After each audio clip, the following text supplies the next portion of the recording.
Hi నమస్తే అందరికీ. బయట వాతావరణం చల్లగా ఉంది కదా! ఈవినింగ్ అప్పుడు వేడివేడిగా కారంగా ఏమైనా తింటే భలే ఉంటుంది. ఇంక మార్నింగ్ మా పాప వెళ్తా ఈవినింగ్ స్నాక్స్ కోసం ఏమైనా చేసి పెట్టమ్మా అని అడిగింది.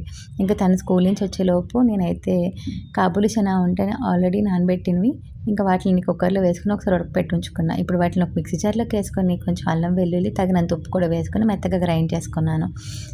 గ్రైండ్ చేసుకుని దాన్ని ఒక బౌల్లోకి వేసుకొని అందులోకి కొంచెం శనగపిండి అలాగే ఒక స్పూన్ బియ్యపిండి కూడా వేసుకొని కొంచెం జీలకర్ర పొడి ధనియాల పొడి కొంచెం కారం కూడా వేసుకొని అన్నిటిని బాగా మిక్స్ చేసుకోవాలి. పెద్దవాళ్ళకి కూడా ఇవి చాలా నచ్చేస్తాయి. అలాగే డైట్ చేసే వాళ్ళకి కూడా ఇవి చాలా హెల్ప్ చేస్తుంది. ఇందులో ప్రోటీన్ ఫైబర్ ఎక్కువ ఉంటుంది కాబట్టి ఇది తిన్నాక పొట్ట చాలా ఫిల్లింగ్గా ఉంటుంది. ఇంకా సాయంత్రం డిన్నర్ కూడా స్కిప్ చేసేయచ్చు. ఇందులోకి మ్యాగీ మసాలా వేసుకుంటే కట్లెట్స్ చాలా టేస్టీగా ఉంటాయి. ఉంటే ట్రై చేయండి.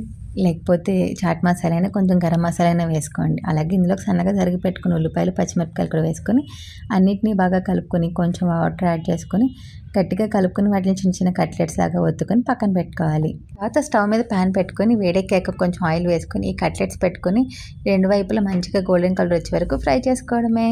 కోసం మనం ఏమైనా చేసుకున్నప్పుడు స్పెషల్ అనిపించదు, కానీ ఇలా పిల్లలకి ఏమైనా స్పెషల్గా చేసి పెడితే చాలా హ్యాపీగా అనిపిస్తుంది. అలాగే వాళ్ళు టేస్ట్ చూసి చాలా బాగుందమ్మా చాలా ఇష్టంగా తింటే అంతకన్నా ఏం కావాలి చెప్పండి. ప్లేట్స్ అయితే రెడీ అయిపోయినాయి కదా, ఇంకా ప్లేట్లో పెట్టేసి కొంచెం టొమాటో సాస్ వేసి ఇచ్చాను మా పాపకి. తనకైతే టేస్ట్ చాలా నచ్చింది. నేను టొమాటో సాస్ని కూడా ఇంట్లోనే చేశాను. ఇలా చేశాను, నెక్స్ట్ షార్ట్లో పెడతాను. Eat healthy and be positive. నచ్చితే like share and subscribe. Bye.